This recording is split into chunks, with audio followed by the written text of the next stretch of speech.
Hi guys, welcome back to our channel. இந்த channel இப்போ தான் ஃபஸ்ட் டைம் பார்க்குறீங்க. லைக் பண்ணுங்கள், ஷேர் பண்ணுங்கள், சப்ஸ்கிரைப் பண்ணுங்கள். வாங்க வீடியோக்குள்ளே போகலாம். இன்றைக்கி புரட்டாசி.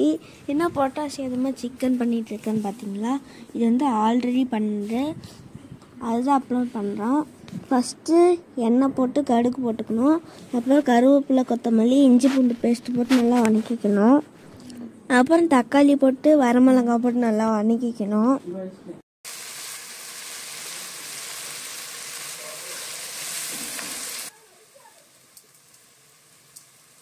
அதுக்கப்புறம் தேவையான கல்லுப்பு போட்டுக்கணும்.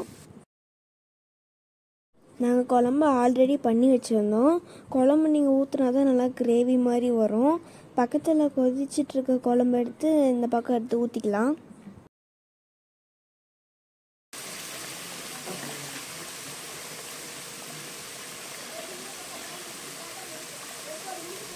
அதுக்கப்புறம் அதையும் நல்லா வதக்கிக்கிட்டே இருக்கணும்.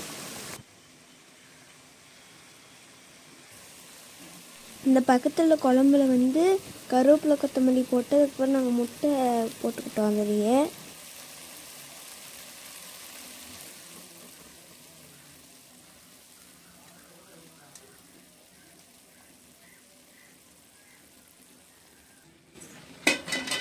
குழம்புலேயும் கறி போட்டு செஞ்சுருப்போம்ல, அந்த கறி எடுத்து வடை சட்டியில் போட்டுக்கணும். இப்போ தான் நல்லா மிக்ஸ் பண்ணிக்கிட்டே இருக்கணும்.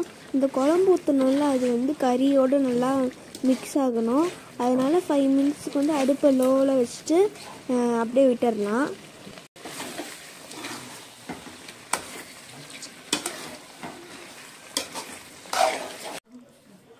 இப்போ வந்து கிரேவி ரெடி ஆயிடுச்சு.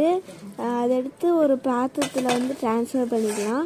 இப்போ வந்து என்ன ஆகுதுன்னா, அந்த பாத்திரம் இருக்குல்ல, கிரேவி செஞ்ச பாத்திரம், அதில் வந்து மீதி கிரேவிலாம் இருக்குல்ல, அதில் வந்து சாப்பாடு போட்டு நல்லா மிக்ஸ் பண்ணி சாப்பிட்டா செம்மையாக இருக்கும். அதுதான் இப்போ நான் பண்ணிகிட்ருக்கேன். இது மாதிரிலாம் யார் யாரெல்லாம் வீட்டில் சாப்பிட பிடிக்கும்னு சொல்லி கமெண்ட் பண்ணுங்கள். இந்த கிரேவியை ட்ரை பண்ணி பார்த்துட்டு எப்படி இருக்குன்னு சொல்லி கமெண்ட் பண்ணுங்கள். பாய், நெக்ஸ்ட் வீடியோவில் பார்க்கலாம்.